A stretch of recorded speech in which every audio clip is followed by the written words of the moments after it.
If there's a type of game that appears simple on the surface but hides an absurd level of depth, it is Dwarf Eats Mountain. And let me tell you, this one does not forgive an unprepared player. You start out thinking it's just another chaotic mining and survival experience, and before you know it, you're completely trapped in systems, decisions, and consequences that the game never properly explained.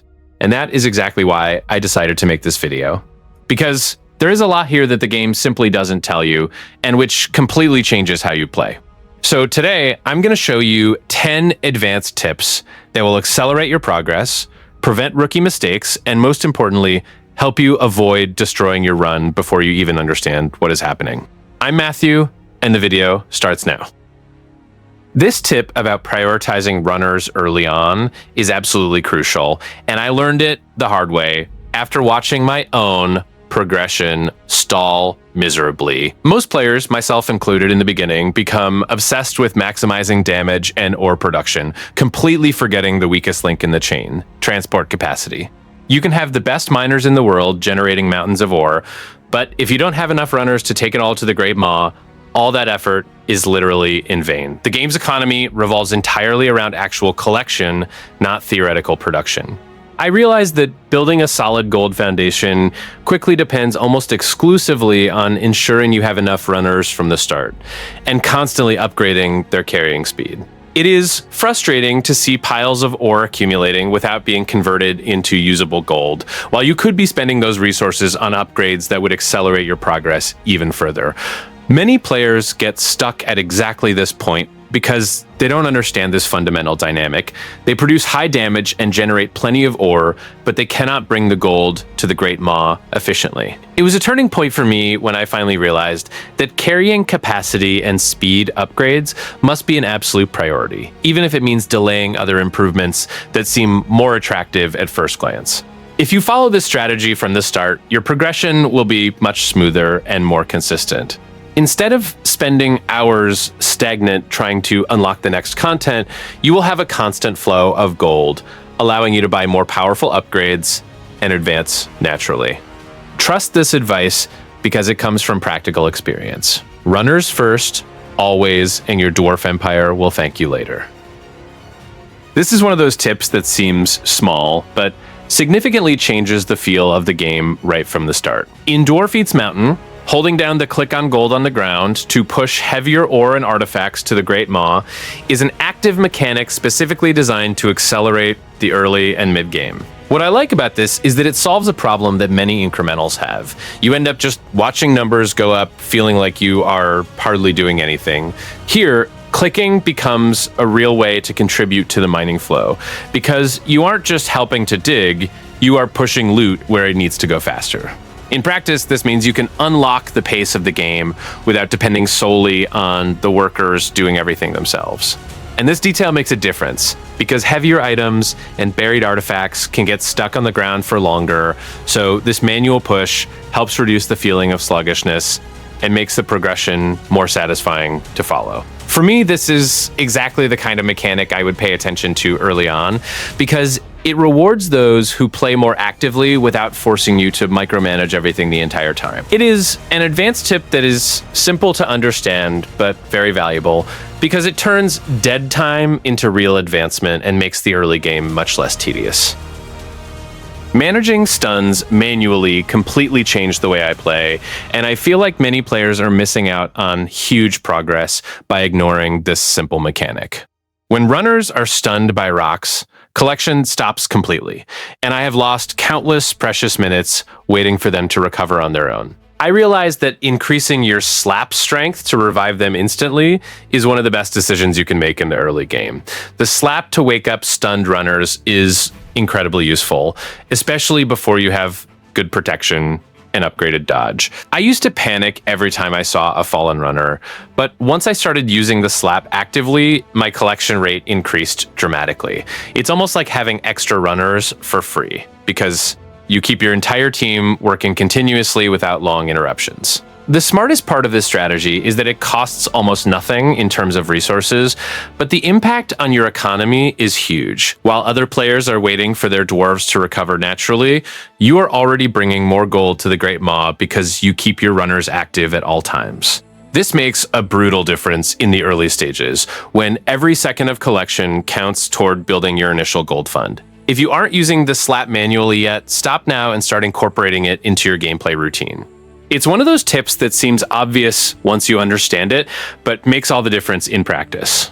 Over time, you will develop a natural rhythm of slapping stunned runners without even thinking about it. And your progression will accelerate without needing to spend extra resources on expensive protections ahead of time. As soon as I unlocked the ballistas, I immediately realized they were the upgrade I didn't know I needed.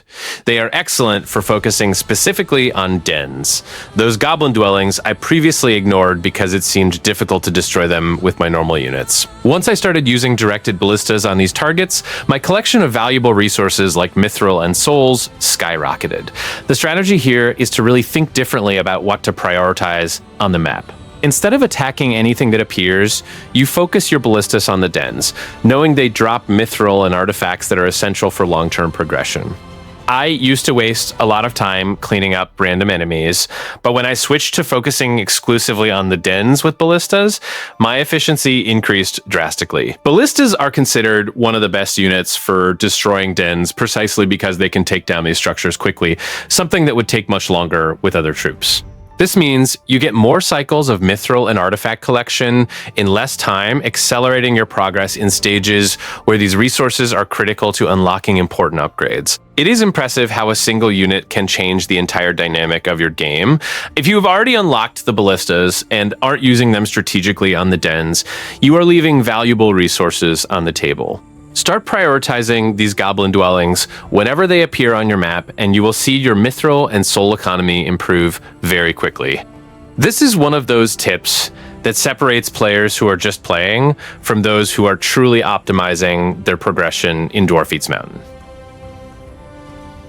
Although they may seem weak at the beginning, with little visible damage and without that explosive impact other units have, Flamers actually scale their damage power in an absurd way when you decide to focus on them and invest resources seriously. I made the mistake of underestimating the Flamers in the first hours of play, preferring to invest in units that seemed more powerful immediately.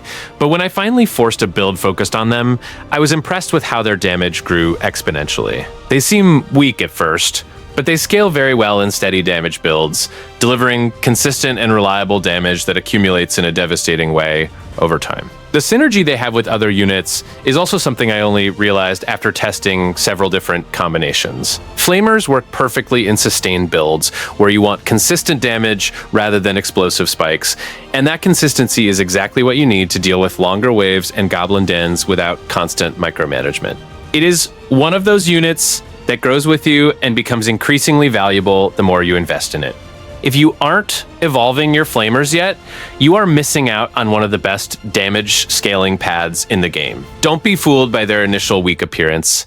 Give them a serious chance in your build, invest in the right upgrades, and you will see how they turn into consistent damage machines that support your entire army. In steady damage builds, they are simply essential and have a synergy that is well worth exploring in Dwarf Eats Mountain.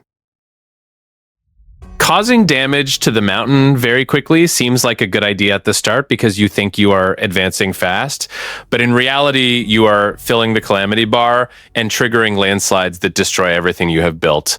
It was too frustrating to see my supply line completely destroyed because I was so focused on damaging quickly that I ignored this critical mechanic. Now, I always position defenses strategically to protect my supply line and my dwarves before increasing my DPS too much. When rock falls and other problems start appearing after the calamity bar fills up, without proper defenses, you lose runners, lose ore, and need to start from scratch in some areas. Managing the pace of damage is essential because it means advancing consistently without triggering these devastating consequences that can cause you to lose hours of progress. What I learned is that less is more when it comes to mountain damage in the early game. Instead of trying to maximize your damage all the time, you need to find a balance where you are progressing fast enough without filling the calamity bar too quickly. This sometimes means waiting a bit, reinforcing defenses, and only then continuing to increase damage. It seems counterintuitive for an incremental game, but trusting this strategy saved me from countless unnecessary resets. If you are facing constant problems with landslides or rockfalls destroying your base, you're probably causing damage too quickly. Try to reduce your DPS temporarily, position more defenses along your supply line, and focus on keeping your dwarves safe while you advance more controllably. Managing the pace is truly the key to sustainable progression in Dwarf Eats Mountain. And after learning this the hard way, I never went back to the maximum damage all the time style. I was going to continue pushing my current run in Dwarf Eats Mountain for hours, hoping that something magical would happen, until I finally understood that prestige or ascension is not something you do when you are desperate, but rather when the game starts to stagnate naturally. Don't be afraid to ascend at that point, because the prestige points, PP, you earn are literally the key to unlocking the true potential of the game. And the permanent bonuses you buy with them are essential to progress through higher level mountains. Prestige is the entire heart of this incremental game, and understanding this completely changed my mindset. Instead of viewing Ascension as losing progress, I started to view it as stepping back to leap higher. Each run you do after prestiging is significantly faster and more efficient thanks to the permanent bonuses you have accumulated, and this acceleration is what allows you to reach content that seemed impossible on the first run. Before, I was afraid to click that Ascension button, thinking I was throwing all my effort away. But the reality is that getting stuck on the same mountain for hours without advancing much is much worse than doing a strategic reset. Permanent bonuses greatly accelerate subsequent runs in a way you only realize after doing your first serious prestige and seeing how the second run flies compared to the first. If you are feeling that your progression has slowed, or that you are spending too much time gaining resources on a specific mountain, it's probably time to prestige. Don't wait until you are completely stuck. Ascend when the game starts to stagnate naturally. Collect your PP, buy smart permanent bonuses, and watch how your next runs become much more satisfying and productive. Prestige is not failure, it is strategic intelligence in Dwarf Eats Mountain. One of the things that truly changes the game is when you stop treating artifacts only as passive bonuses and start seeing them as the center of your strategy. Especially when you reach tier 5 artifacts, it becomes quite clear that they weren't made to fit your current style. It's the other way around. They practically ask you to play a different way. I realized this when I started testing builds that at first seemed a bit wrong. You know, when you get a strong artifact, but it doesn't match anything you've been doing, the normal reaction is to ignore it or swap it later. But when you decide to adapt everything around it, the game opens up. Those passive bonuses start to scale in an absurd way, and progress accelerates much more than following a comfortable build. Higher level artifacts are almost like run identities. They push you toward a specific focus, be it more aggressive mining, resource optimization, or even a different pace of progression. And the more you insist on aligning your choices with that effect, the more the game rewards you. It's not just about having the artifact, it's about building everything around it. So a practice that became standard for me is picked up a tier 5 artifact, stop and rethink everything, upgrades, route, priorities, everything goes back on the scale. It may seem like a waste of time at the beginning, but in reality, it is exactly this kind of adjustment that separates an okay run from a truly efficient one. I almost completely ignored unemployed dwarves in the beginning, thinking they were just wasted resources waiting to be employed. But when I discovered that unemployed dwarves can act as worshippers in sanctuary buildings, in the full version, everything changed for me. Always remember that these seemingly useless idle dwarves actually have an important purpose, and balancing your workforce between employed and unemployed is much more strategic than I imagined. The smartest part of this mechanic is that you don't need to employ all your dwarves immediately just to look productive. In some versions and game mechanics, unemployed dwarves can become worshippers in sanctuaries and generate passive benefits that you wouldn't have if you employed them all as runners or combat units. I made the mistake of hiring everyone I could see and lost several days without realizing I was leaving a type of passive income on the table. Of course, the main focus still tends to be balancing runners and combat units, because at the end of the day, you need collection and protection to advance. But having an intelligent reserve of unemployed dwarves that can be converted into worshippers when you unlock sanctuaries makes all the difference in your long-term economy. Now, I always keep a specific number of unemployed dwarves on purpose, knowing they are working in a different but equally important way. If you are employing every dwarf as soon as you unlock them without thinking about the future, you may be hurting your future efficiency in Dwarf Eats Mountain. Manage the limit of unemployed dwarves with intention, keep a strategic reserve, and remember that balance does not mean having 0 unemployed, but rather having the right number of dwarves working in each role according to your current and future needs. This layer of workforce management is what makes the game so deep and rewarding. When it came time to click Ascend, I would mess up badly by choosing random prestige bonuses just because they seemed cool. The truth is that you need to use the initial prestige bonuses wisely and prioritize advantages that accelerate the start of the next game, especially initial gold multipliers and speed bonuses that provide quick traction in the first minutes. This simple shift in mindset completely transformed my subsequent runs. Swift start, initial gold, runner speed. These are the bonuses that really matter in the early game, and prioritizing them is the right way to accelerate your next runs. I used to spend hours stuck at the beginning because I would pick late game bonuses that didn't help me in the first 30 minutes. Now, I start each run with enough gold to buy upgrades immediately, and runners so fast that the ore starts to flow twofold before I have any decent combat units. What I learned in practice is that the early game determines the success of the entire run. Bonuses that give you quick traction in the first 15 to 20 minutes have a huge compound effect throughout the match. You unlock content faster, accumulate resources faster, and the entire run flows much more naturally. In incremental games, these initial minutes are where you win or lose the match without even realizing it. On your next ascension, ignore bonuses that seem strong in the late game and focus totally on accelerating the start. Choose Swift Start, take initial gold multipliers, maximize runner speed, and anything that will make you progress fast in the first few minutes. Use the initial prestige bonuses wisely in this way, and you will immediately notice how your subsequent runs are faster, smoother, and much more satisfying in Dwarf Eats Mountain.